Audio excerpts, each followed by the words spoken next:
Hi, everyone. As Dr. Fia mentioned, I'm Chloe. And before I get into my project, the main reason why I need my speaker notes for right now is because I wrote out some very well-deserved thank yous. First and foremost, a huge thank you to Dr. Fia.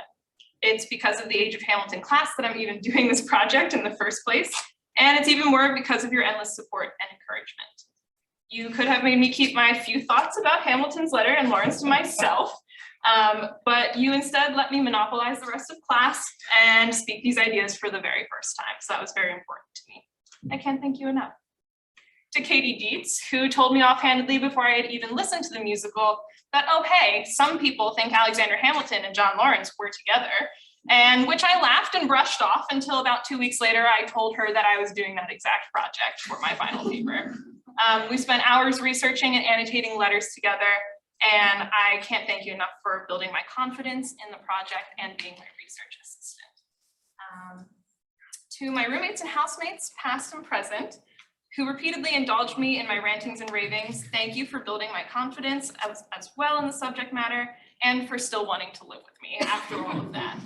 Thank you to my professors who have all encouraged me in this project directly and indirectly through compassionate mentorship and teaching.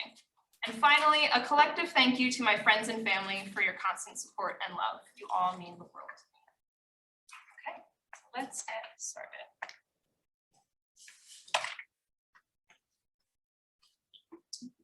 First, we're going to talk about Alexander Hamilton and John Lawrence just as people, so I can get you introduced to the subject. Some of you have a little background on this, maybe you don't.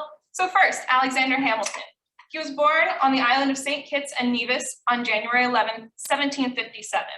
He was unfortunately orphaned at the age of 11 after his mother's death. And then after that, a series of trials and tribulations, and eventually penned a very moving letter following a devastating hurricane in August of 1772. The community came together to fund Hamilton's voyage to the colonies and his subsequent education.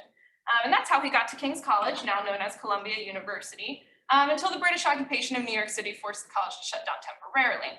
And that's when he joined Washington's staff as an aide-de-camp in April of 1777.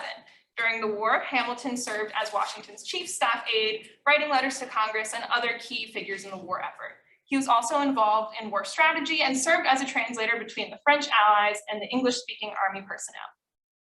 That's a little brief thing on Hamilton.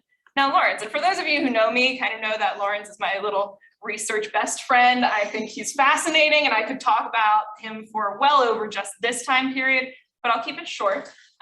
So he was born in Charleston, South Carolina on October 28, 1754, to one of the wealthiest families in the colonies. He studied law in Geneva until the outbreak of the war when he left Europe to return to the colonies to fight. He joined Washington's staff as an aide-de-camp in September of 1777, so just a couple months after Hamilton. And he was known for his recklessness in battle. He was wounded in every battle he fought in. Yeah, you can laugh at that for sure. It was kind of ridiculous. There's a lot more to that, so if you're interested, see me later. He was an ardent abolitionist who attempted to raise an all-Black regiment of troops 3 times throughout the course of the war, only to be rejected each time. And this is really interesting because I said he was from one of the wealthiest families in the colonies. That's because his father, Henry Lawrence, was the most prolific slave trader in the entire colonies during that time. So really fascinating kind of duality of beliefs that he's experiencing here. More to his story that I don't have time for. So let's get into this cultural context that we're looking at. So people living in the 18th century, they are experiencing sexuality in a lot different ways than we do today. So I'm going to start with a couple questions that you might be thinking of. The first one being, was there such a thing as sexual orientation, i.e. gay, straight, bi, etc., in the 18th century? The quick answer is on the board. No, there's not. Sexuality and sexual orientation are different in the 18th century. We kind of muddy that today. Orientation assumes identity.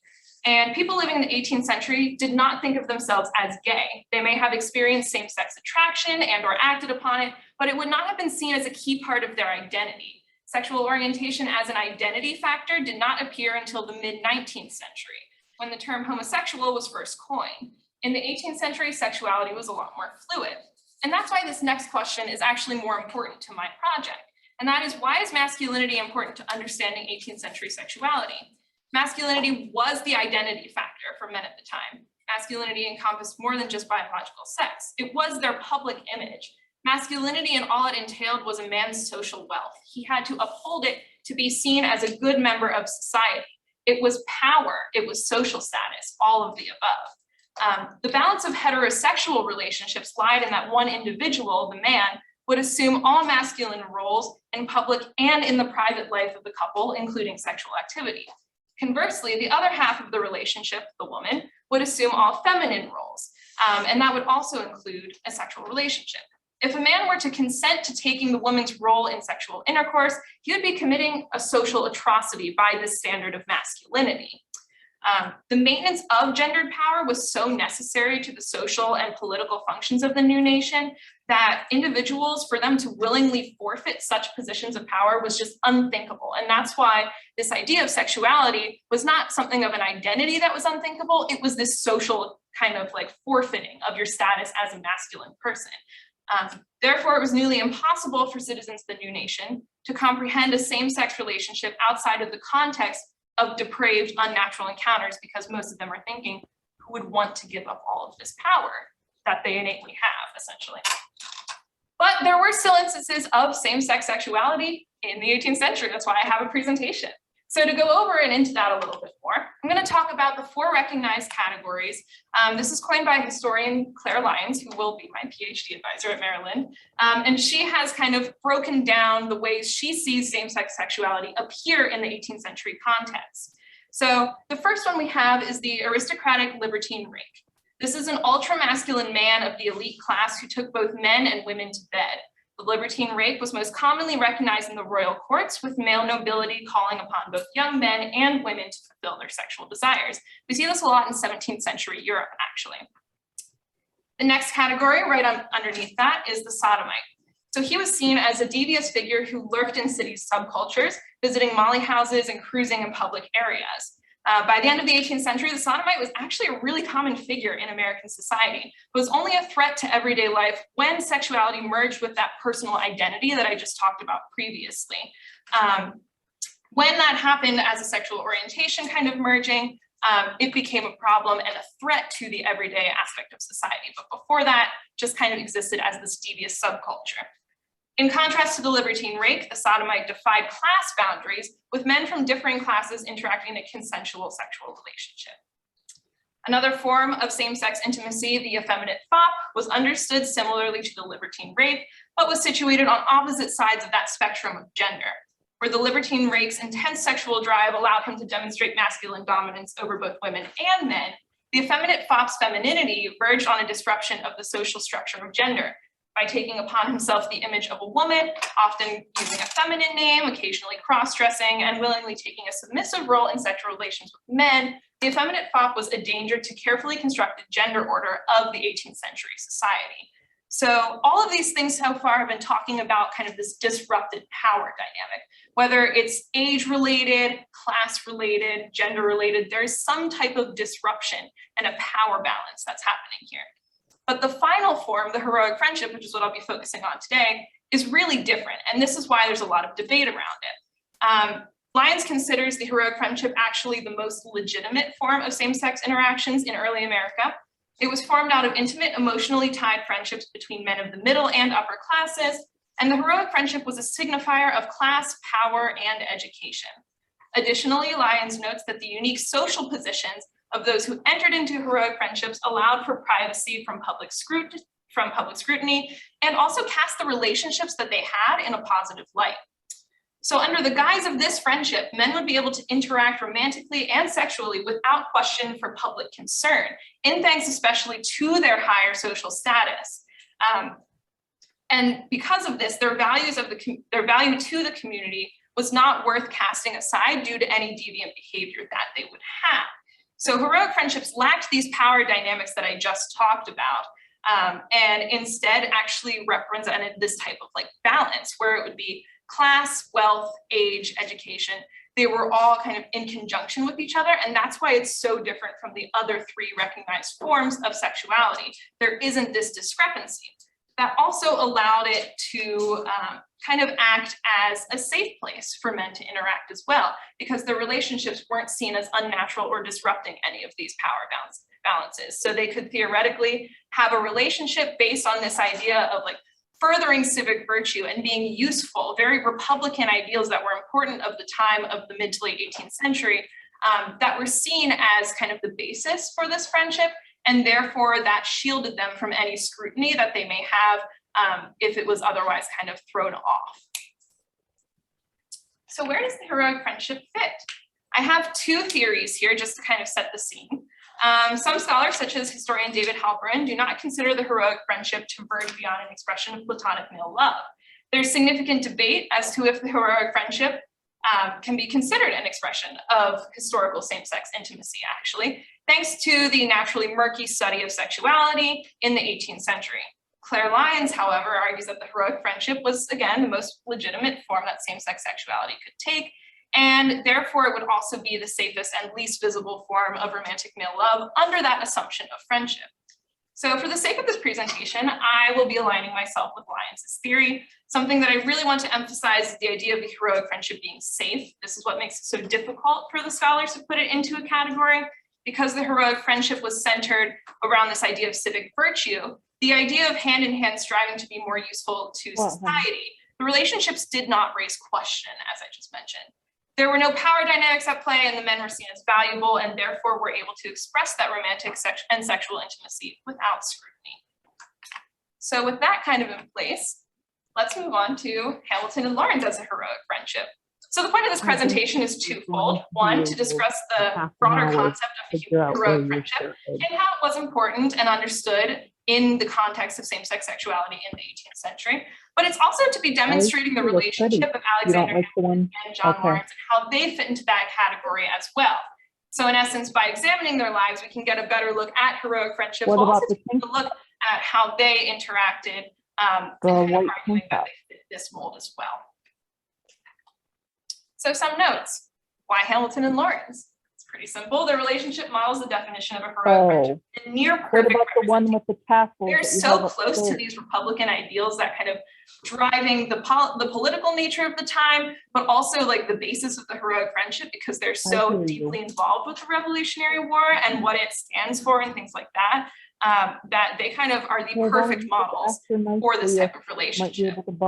Additionally, there's a lot of letters. There are a lot of them, and that's thanks to Hamilton.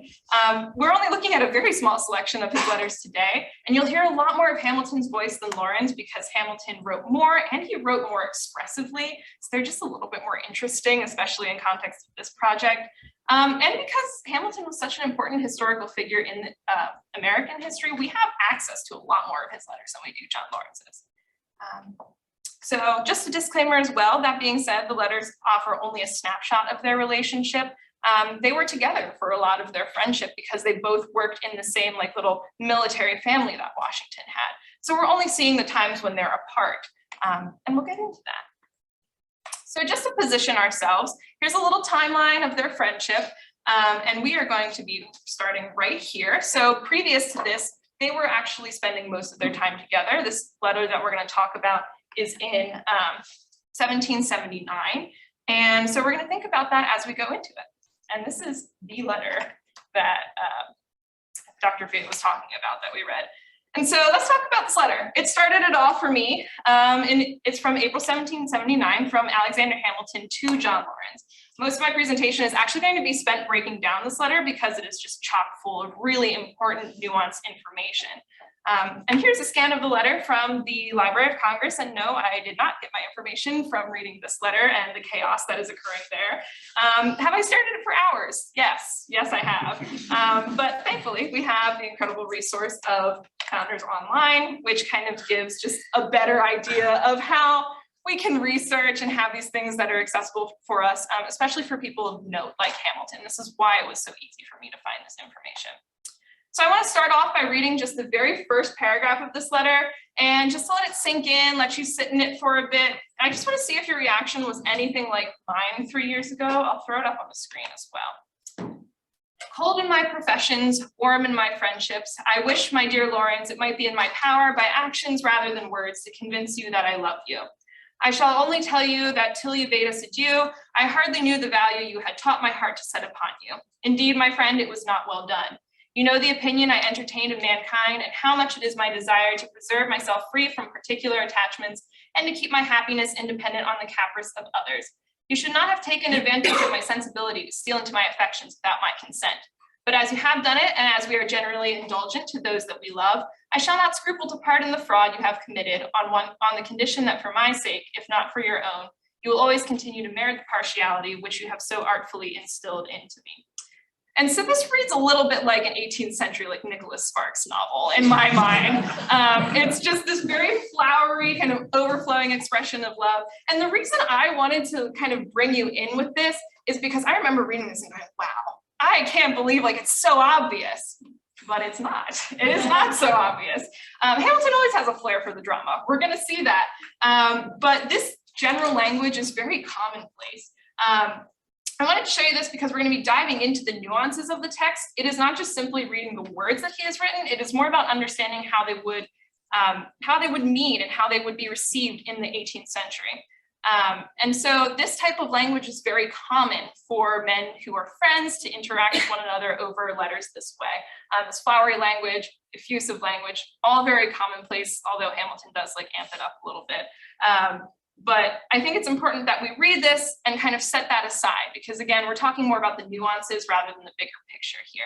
And taking the words from Dr. Fia, the past is a foreign country, and these words might as well be a different language. So let's look at the first nuance that I have for you, and that is the phrase, my dear friends. This is really fun. This is a personal favorite of mine.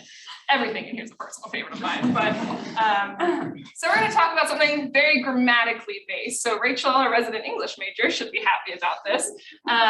So there are two ways that we see my dear appear in this letter alone. The first is the one that was just circled, which is my dear Lawrence, the dear used as an adjective.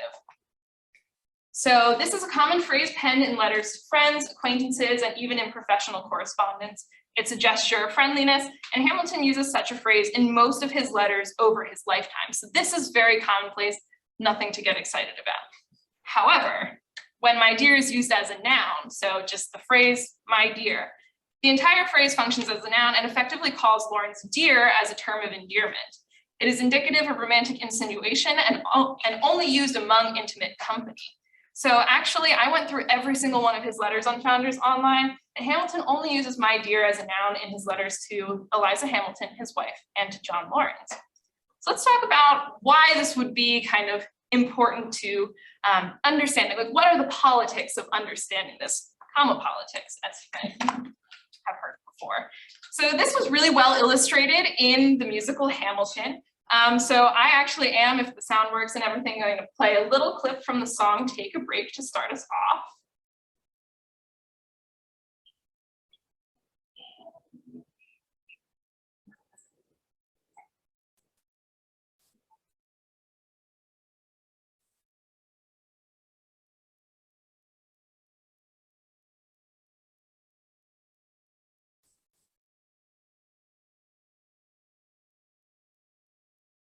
Okay, so I'm using this, and this is also used by Miranda to kind of illustrate this point that the grammar is, and the placement of this comma is really important to the meaning. So these two primary sources that are on the screen, this is a letter exchange about 10 years after the Lawrence letter that I'm referencing was written, and it's between Angelica Church and Alexander Hamilton. And while the musical does a fantastic job of quickly explaining this, it's actually historically inaccurate. And it was not Hamilton himself who made the mistake. It was actually Angelica, and Hamilton was the one who kind of called her out on it. So we have Angelica writing to Alexander saying, indeed, my dear, comma, sir. So that makes the my dear a noun, if my path was strewed, etc., etc. Hamilton then responds to this, and this is why we know in the 18th century that they completely understood the politics of this comma and why the meaning was changed, because we see Hamilton literally writing it out in a paragraph here. He says, you ladies despise the pedantry of punctuation. There is a most critical comma in your last letter. It is in my interest that it should be, it is my interest that it should have been designed, but I presume it was accidental. Unriddle this if you can. The proof that you do it rightly may be given by the omission or repetition of the same mistake in your next. And then he signs off very cheekily saying, adieu, my dear, comma, sister, doing that purposefully. And he's basically saying, if you meant it the way that you wrote it, do it again, and then I'll know that you meant it for sure. Otherwise, forget about it and we'll move on. And this is actually a piece of information that scholars use to try and like insinuate that Alexander and Angelica may have had an affair. So this is not news to the historical community. But when he does this very intentionally repeated times in John Lawrence's letters, it's gone unnoticed. And so that's why I think it's fascinating. Moving on, we're going to get into this now. This is an interesting little piece. This is one paragraph, and it's very important to the rest of the setup of this letter. So here Hamilton is letting Lawrence know that he's enclosing letters from another party alongside his. This was common practice if a letter had arrived at a location where someone had already left. So here Hamilton is expressing that he's enclosing letters from a so-called relative of his wife, and that the letters speak about a daughter of yours. Hamilton's tone here appears to be at the very least a little bit confused, if not annoyed. Hamilton actually heavily edited this section of the letter, and the final rendering reads less annoyed than the original did. But if you're interested in the edits, I can send them. Why? Yes, John Lawrence was married, but his relationship with his wife was essentially non-existent. He married Martha Manning, a family friend, in 1776 when they could no longer hide the fact that she had gotten pregnant out of wedlock. He wrote to his uncle James, "Pity has obliged me to marry." Almost immediately after marrying, Lawrence left Europe to fight and would never see his wife or daughter again. In fact, it was so abrupt that he told his father about leaving to fight, his new wife, and his new grandchild all in one letter. It would not be surprising if he simply just didn't tell his friends, including Hamilton, about his daughter and potentially even his wife, which we can kind of assume from the tone and the language he uses with the so-called relative. She speaks of a daughter of yours. It's very distant. It's not language that you would hear from close friends who literally spend every kind of waking moment together, who know the details of each other's lives. So something here is off. If this is the first time that Hamilton is finding out about John's wife, there's a reason he's concerned, which I'll explain in a minute. You do not have to read this entire paragraph. I'll break it down for you in the next slide. So this paragraph is really fascinating and truly betrays Hamilton's tone. He's joking, but there's an intentional meaning of concern behind it. He begins, "And now, my dear," there's the "my dear" as a noun, "as we are upon the subject of a wife, I empower and command you to get me one in Carolina."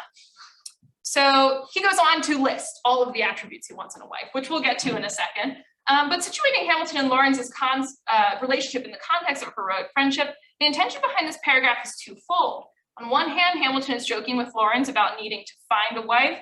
Essential to the idea of the heroic friendship is that balance again. A single man and an unmarried man offset the equality embedded in such a relationship. Heroic friendships were fostered in young unmarried men, but then did continue if both of those men married. If one party remained unmarried, it disrupted the social expectations that were crucial to the discrete nature of the relationship. While two unmarried men would not raise any concern around the relationship, it would be a concern if one was married and one was unmarried. Again, this balance is essential to the maintenance of the heroic friendship, which Hamilton innately understood. So therefore, while he is joking with John in this sense, if it was, in fact, the first time he had learned about Lawrence's wife and daughter, he's also making a statement rooted in concern. He's bringing the sudden imbalance of the relationship to John's attention, and therefore urging him to find a wife in order to restore that equilibrium that they need. So let's go through Hamilton's requirements. She must be young, handsome, sensible, well-bred, chaste and tender, of some good nature, a great deal of generosity, and as for religion, a moderate stock will satisfy him. She must believe in God and hate a saint.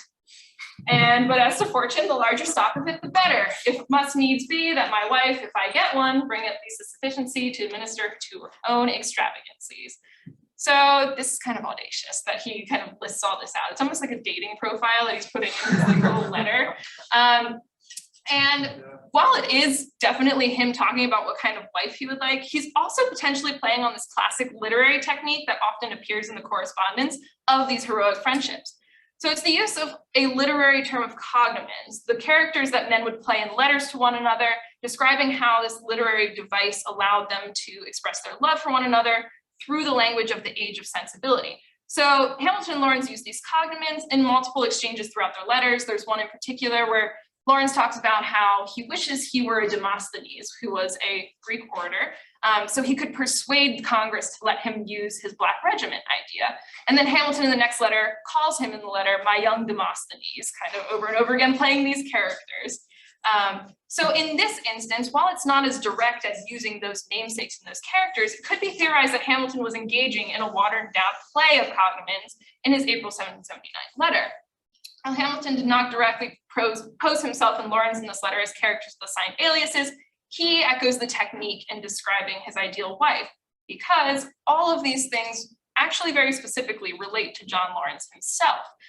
Just to highlight a few, he specifically talks about Fortune and the need to administer to her own extravagancies. So not only was John incredibly wealthy, but he was kind of known in the circle of Washington's family for being the most extravagant. He would send for money to always have like shining gold epaulets and all of the newest fashions, quite literally. It was something that the other guys teased him for.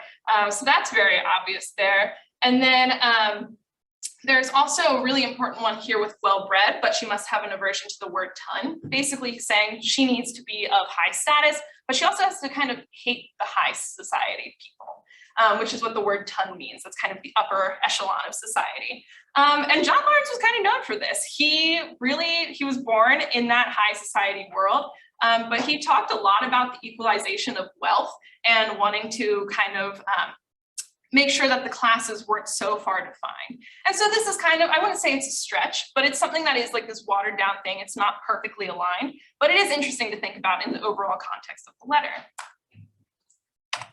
Let's talk about this part. This is really fun. Moving on, the next paragraph continues with Hamilton's joke, and his ego is on full display here. I mean, he literally calls himself the prize I am in this little piece of the letter. Something to note about Hamilton is that A, he loves innuendo, and B, always underlines them in his letters just to make sure that the reader gets them. And it's always translated into italics, so you can see here. So I won't read all of this, but he's just kind of saying, if you don't meet with a lady that meets these expectations, I want you to draw her a picture of me. And John was actually a very talented artist, so this is not off base. He was very skilled in art. And here Hamilton asked Lawrence to draw a picture of him. Lawrence was a very talented artist, and Hamilton, in the confidence of Lawrence, is blatantly lewd, asking him to pay careful attention to his size and his body and the length of his nose. That's actually a Shakespearean innuendo, and the length of one nose, it's not his nose that he's alluding to, clearly. Like, he doesn't make it easy for me to give a presentation at Messiah University, I'm just saying, like, you know what I mean. Anyway, this last line is actually the most important part. So the innuendo isn't just being funny with his friend, it also verges on direct suggestion. After reminding Lawrence to do justice to the length of my nose, Hamilton adds, and don't forget that I. And those last 5 words are redacted because in the manuscript, they were completely crossed out. And not by Hamilton. You can see that in the circle here. Why are these 5 words important? Most scholars agree that the redaction was actually done by Alexander Hamilton's son, John Church Hamilton, who reviewed and compiled all of his father's personal correspondence years after his death. John C. Hamilton not only rendered this phrase unreadable, but he also wrote, I must not publish the whole of this at the top of this manuscript, in turn only publishing the first 3 paragraphs of this 7-paragraph letter. The entire letter was not published until 1904. And you can see that here. It's very faded, but those are the words, I must not publish the whole of this at the top of the letter. Hamilton's April 1779 letters to Lawrence is not the only instance of John C. Hamilton's heavy-handed edits. He also notoriously censored sexually charged sections of letters between his own parents. This is a project that the Library of Congress is actually working on to uncover these censored pieces that John C. Hamilton did, specifically in the letters between Alexander and Eliza. So in the case of obscuring his father's messages to his mother, it can be assumed that he was embarrassed at the words his father wrote, considering that he was directing them towards his mother. As a mortified child of these 2 subjects, he crossed out the more revealing aspects of the letter. When it comes to Hamilton's letter to Lawrence, however, can the same assumption be applied? Why would John Hamilton cross out a phrase and explicitly note his plan not to publish the latter half of the letter, if not for his own embarrassment and concern for not only the image of his father, but also John Lawrence? John C. Hamilton very much admired John Lawrence. Potentiality behind his namesake. It's also John Church, which was Angelica Schuyler's husband. But it's even more possible that it could have been his namesake as well, because John C. Hamilton in turn named his son Lawrence Hamilton. So it's very clear that he had this sense of admiration for John Lawrence. It was someone that his father, I'm sure, talked about. So he had this kind of protective sense about him over both of them. So what could have been so condemning in those 5 words that he crossed them out so heavily and then proceeded to not publish the letter in its entirety? I'll leave you with that to think about. We're going to finish up with this letter with the last paragraph. It's pretty clear that Hamilton was not being serious in his endeavor to find a wife. He says it right here. Am I ready to ask myself what could have put into my head to hazard this silly game? Do I want a wife? No, it's blatant. He does not want a wife. I'm sorry, 1 second. But Hamilton's quick dismissal further demonstrates how his ramblings were more for the benefit of teasing John about the sudden imbalance in their relationship with the reveal of John's marital status. Hamilton continues, did I mean to show my wit? If I did, I'm sure I've missed my aim. Did I only intend to frisk? In this I have succeeded, but I have done more. I have gratified my feelings by lengthening out the only kind of intercourse now in my power with my friend.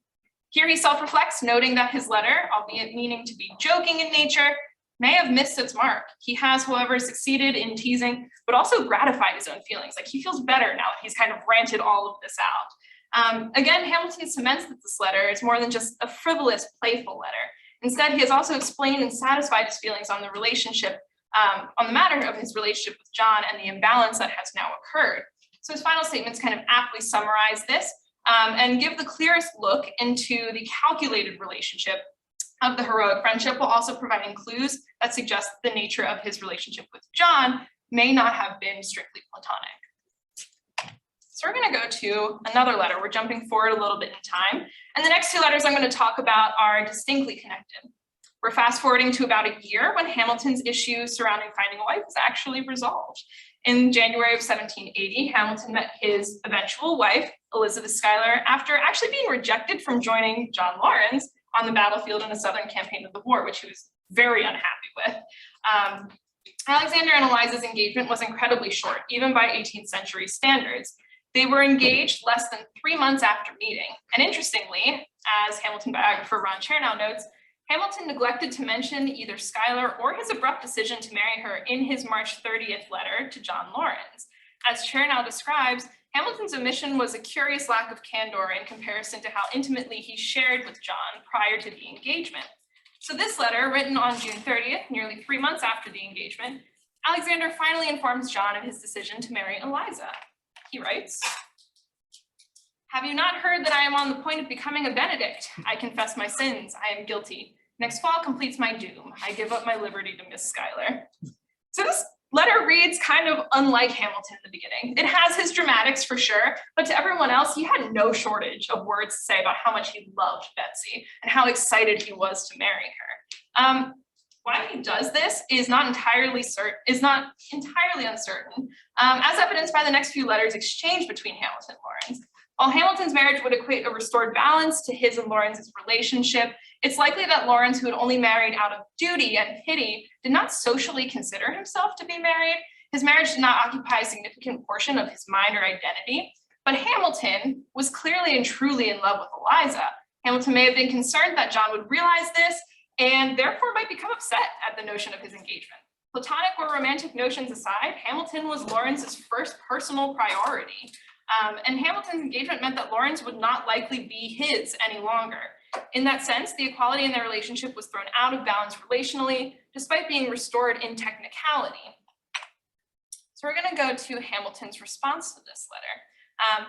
It gives us some clues into John's response, though we do not have the letter that John wrote back to the previous letter.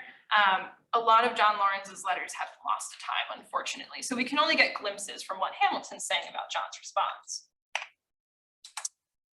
So, in spite of Schuyler's black eyes, I still have a part for the public and another for you, so your impatience to have me married is misplaced. A strange cure, by the way, as if after matrimony I was to be less devoted than I am now. Let me tell you that I intend to restore the empire of Hymen, and Cupid is to be his prime minister. I wish you were at liberty to transgress the bounds of Pennsylvania. I would invite you after the fall to Albany to be witness to the final consummation. My mistress is a good girl and already loves you because I have told her you are a clever fellow and my friend.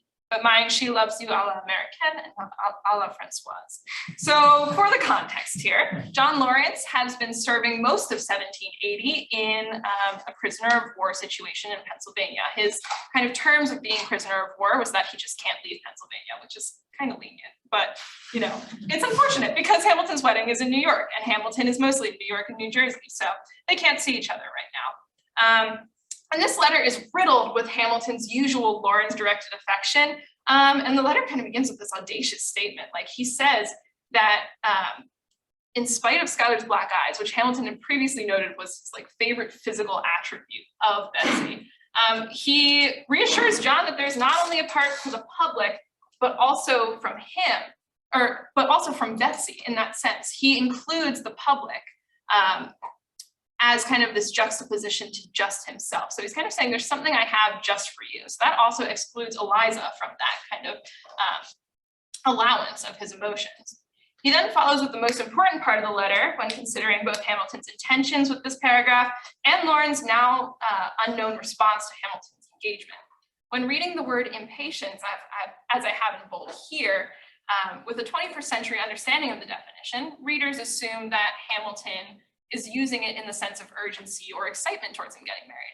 And I sat with this for so long, and I was just like, why would he be impatient? Why would he be excited about, you know, Hamilton getting married if he's like truly upset over this notion, like if that's what I think it means?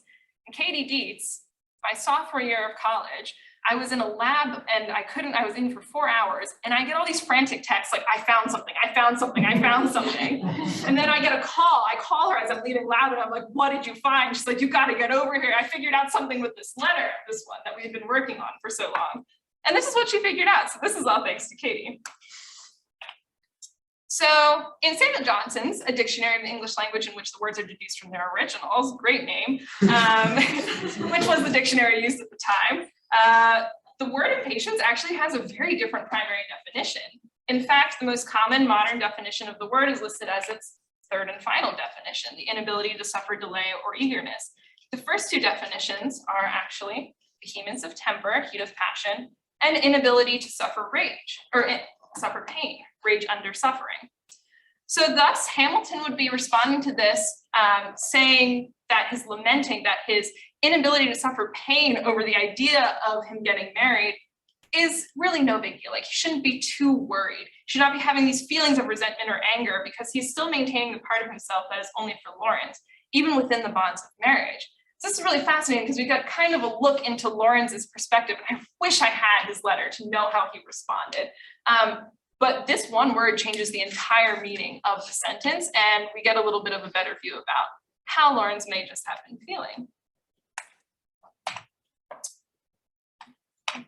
Okay, so now we're going to fast forward in time just a little bit. We are right here with that letter, and now we are going here to 1782. Just to kind of refresh where we are, with this time jump, Lawrence is traveling in and out of the country on various war-related appointments. At the Battle of Yorktown, Hamilton and Lawrence fight together and defend Redoubt 10. However, after that battle, Hamilton retires as an aide-de-camp and returns to family life with his pregnant wife. Lawrence continues to fight in the Southern campaign of the war, and while they continue to write, the letters have become more sporadic, and many of them have since been lost to time. So this is kind of like a very blurry period in their relationship. So unfortunately, there's no happy ending, or whatever that may be, for Alexander and John. Lawrence is killed in a skirmish in South Carolina on August 27, 1782, one of the last casualties of the Revolutionary War. In the case of my research, that also puts an abrupt end to the information I have surrounding their heroic friendship. However, I've included the last letters they exchanged to demonstrate the affection they still hold for one another and the promise of what could have been. In his final letter to Lawrence, Hamilton entreats Lawrence to leave the military and join the political sphere. If John would have survived the war and entered into this realm, it is likely that their heroic friendship could have and would have continued. You can read these here. I'm not going to read them out for the sake of time. But just again, it's this kind of idea that Hamilton was urging him to join in the political sphere, to continue this relationship in the next step when they were both married and they were both able to continue in this way now that they've kind of reached this equilibrium. So scholars of Hamilton can agree that John Lawrence acted as one of the most important figures in Hamilton's lifetime. There is a unique degree of intimacy that they shared, one that was rivaled in Hamilton's life only by Eliza. There's a lot more to be said about Hamilton and Lawrence's relationship that I could not address with you in these 45 minutes, but the abrupt end you might be feeling right now is an unfortunate reflection of reality and human life. That's the difficulty with studying their relationship. There is unavoidable ambiguity and unfinished ends, but there is a significant and under-researched area of scholarship surrounding heroic friendships beyond just that of Hamilton and Lawrence. I hope today I was able to bring to light a complex and nuanced look at two figures in this complicated history, but I also leave you with the understanding that there is much more to be studied and understood. So with that, thank you.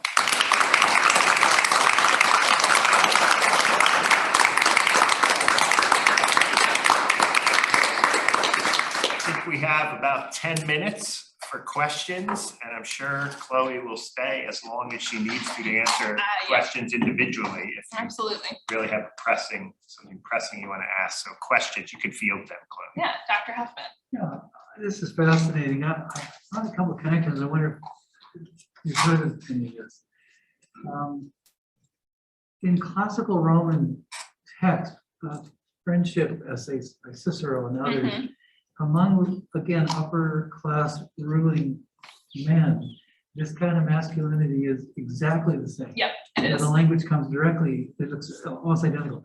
And those kind of men can only be really friends with equals, because it cannot be this inequality of masculinity. Exactly. And this echoes through the centuries. So 12th century monks reading all this stuff, but they're writing these flowery letters to each other. Yeah. And it reads just like this. In some instances, they've never met. They're just pen pals between monasteries in other parts of Europe. And for some historians at first, they were like, what's going on here? They didn't understand the discourse. That's where they got that from. And I think I sent you recently some of this information on sort of in the Stuart era, sort of the Stuart kings are the effeminate kings, but the Republicans, right? They're masculine, they're the men. And so this masculinity associated with being in a republic and monarchy or like emperors as being feminine and tyrannical, there's something going on there with those categories. For sure. I think it's coming out of their classical education. That's my hunch. Did you find any connection that they have this, sort of Republic of Letters? They all read the classics, so they use that discourse as a way of navigating their relationship. Yeah, absolutely. That, I think you just actually explained it for me in a way, because that is exactly how this kind of heroic friendship emerged. It was from the university. All of these men who are engaging in heroic friendships are educated. A lot of these, you find them stories where they're just university students who happen to strike up a conversation and then a friendship like that. But that's actually how like Hamilton and Lawrence would communicate. They were known to kind of gift each other passages of things that they were reading that they felt were interesting as just random little things that they would give to each other. And so it is this idea that it's all based in this kind of classical nod to antiquity. Whether they recognize that or not, it was definitely like fostered by that type of education, for sure. It's a fascinating appropriation of some other categories to manage your relationships over here. Terrific. So, Yeah. well, thank you. Thank you. Yeah. Anyone else? This is more of a general question, or two questions, I guess, but what's one thing that was really a challenge for you in doing this project, and what's one thing that was really rewarding? The challenge was making this presentation because there's a lot more. I wish I had an entire day to sit here and rant to you all. Not that you wish you had that. I mean, I don't know if you'd want to spend your day doing that, but that's what I would do. There is so much nuance, and I wish I could have gone into the personalities of specifically John Lawrence, but also Hamilton a little bit more, because there's a lot of really personal points in his life and how he acted that kind of adds a lot of color to this theory that you're just not getting in these 45 minutes.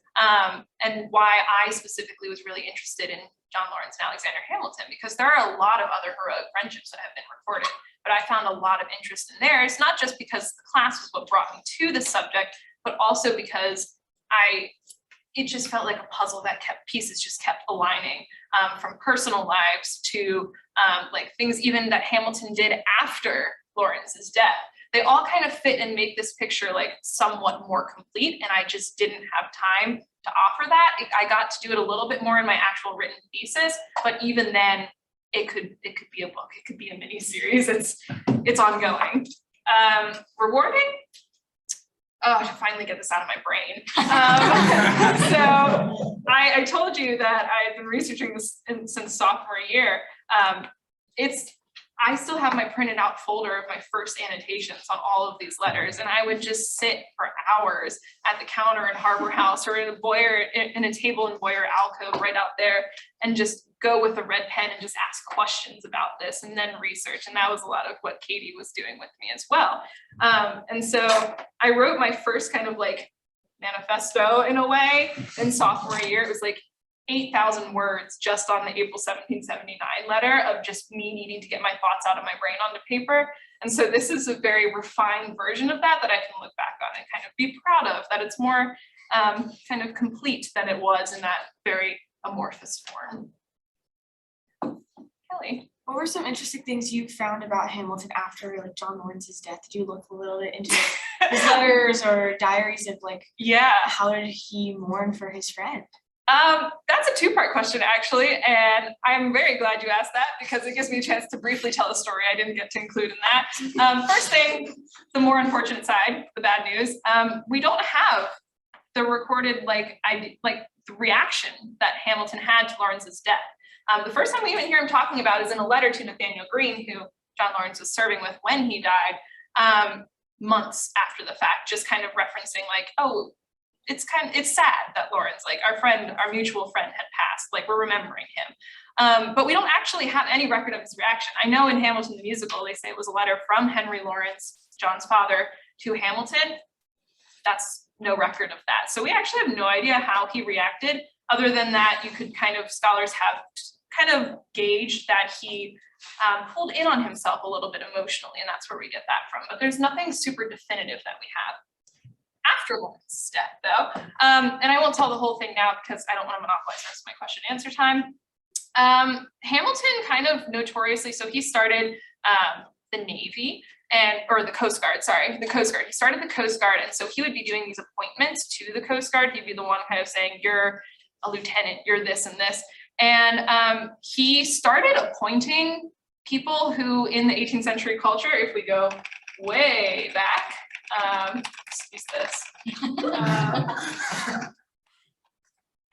were considered effeminate fops. And this was actually pointed out and recorded in a dinner conversation. So Charles Adams, who was John Adams' son, and John Church, Angelica's husband, and Hamilton were all at a table. And John Church kind of said like, hey, I think you have weaknesses, not just for the female sex, after they're all talking about how he keeps pointing these effeminate fops to the Coast Guard. And Hamilton just laughs. He just doesn't say anything and he just laughs. And Charles Adams writes this letter to his father, John, and it's like, he writes out the whole situation. He goes, I was the only one who thought that was weird.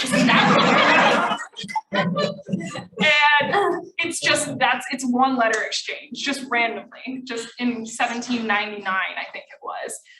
So there's little tidbits of information that you can kind of glean and, like I said, add more nuance to the story. But yeah, so that's one fun instance that I like to tell. Anyone else? Yes. So I'm trying to understand the context in which you're doing your work. Sure. And I understand your epiphany that you first had and everything. Yeah.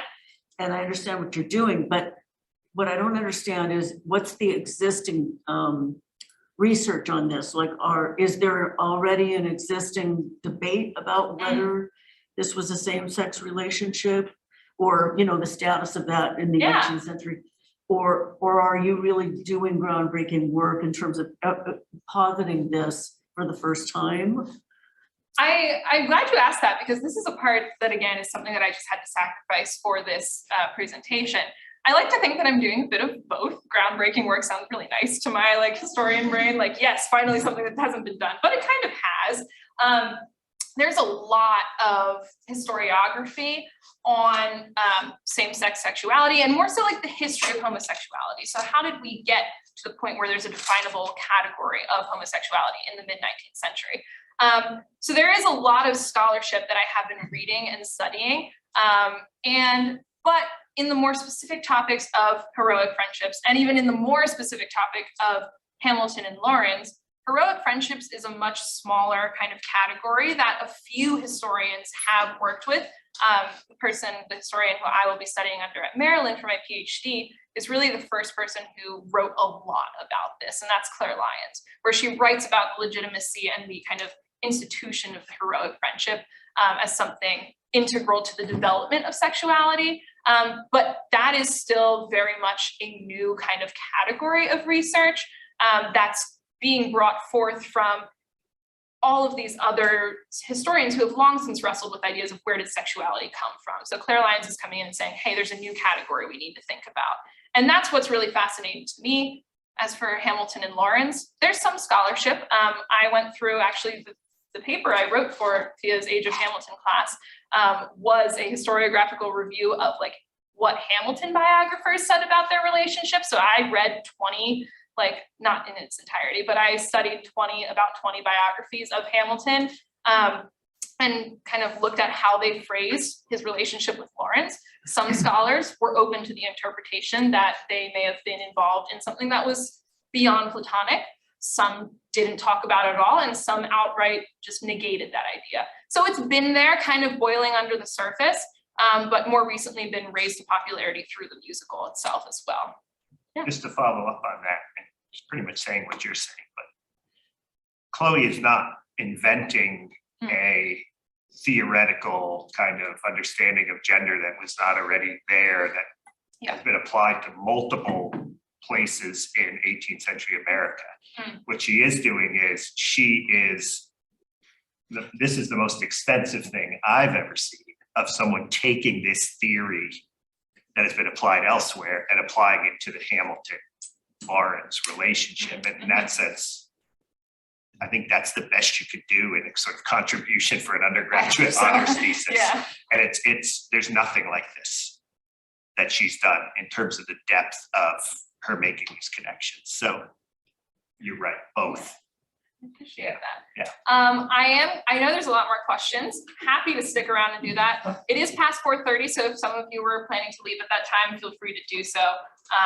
And I really just thank you all for coming out, and I'm really just appreciative of all of your listening.